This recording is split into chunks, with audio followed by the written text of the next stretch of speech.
अधिकारी कर्मचारी संयुक्त समन्वय कल्याण समिति के द्वारा मुख्यमंत्री के नाम मुख्य सचिव को ज्ञापन सौंपा गया। इसके साथ ही प्रदेश भर में कलेक्टर कमिश्नर कार्यालय पर समिति के पदाधिकारियों ने मांग पत्र सौंपे। समिति के प्रदेश अध्यक्ष उदित भदौरिया ने बताया कि उनके समिति में 54 मान्यता और गैर मान्यता प्राप्त संगठन शामिल है, जिनके द्वारा 20 सूत्रीय मांगों को लेकर ज्ञापन सौंपा गया। इसमें कर्मचारियों की रिटायरमेंट की आयु सीमा बढ़ाकर 62 से 65 वर्ष करने, पुरानी पेंशन बहाल करने जैसी मुख्य मांगे हैं।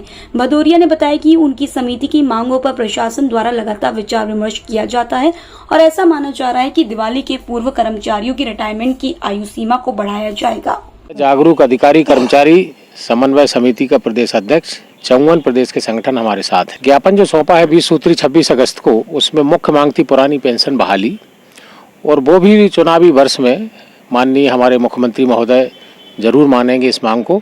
दूसरा हमारा था कि जो गृह भाड़ा भत्ता है वो केंद्र के समान किया जाए। तीसरा पदोन्नति के अवसर थे।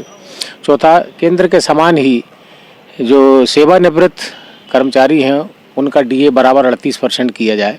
ऐसी 20 सूत्री मांगे थी।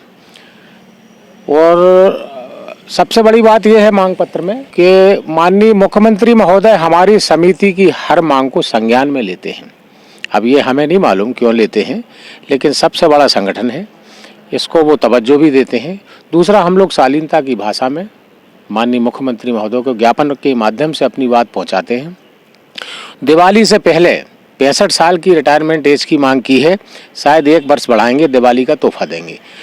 अब जो आपने अभी पूछा था कि बेरोजगारों का क्या होगा, तो बेरोजगारों का इससे कोई लेना देना नहीं है, क्योंकि जो कर्मचारी जहां रिटायर होता है उसका पद वहीं समाप्त कर दिया जाता है, तो इससे उनका क्या लेना देना बेरोजगारों का।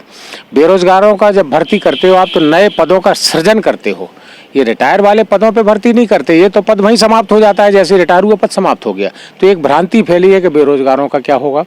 बेरोजगारों के लिए सरकार उनके लिए नए पदों का सृजन करे और उनकी भर्ती करे, ये होना चाहिए। बेरोजगारों का भला हो, ये हम लोग भी चाहते हैं, लेकिन सेवानिवृत्ति की आयु इस समय बढ़ाने से ये फायदा होगा कि जो तजुर्बेकार कर्मचारी हैं उनका तो होगा ही भला, लेकिन सरकारी तंत्र का भी खजाने का पैसा भी बचेगा, इकट्ठा पैसा नहीं देना पड़ेगा।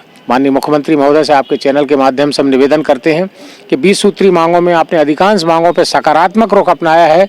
ऐसा मंत्रालय सूत्रों से हमें जो पता लगा है, हम आपको बहुत बहुत धन्यवाद देते हैं कि हमारी मांगों को आप संज्ञान में लेते हैं।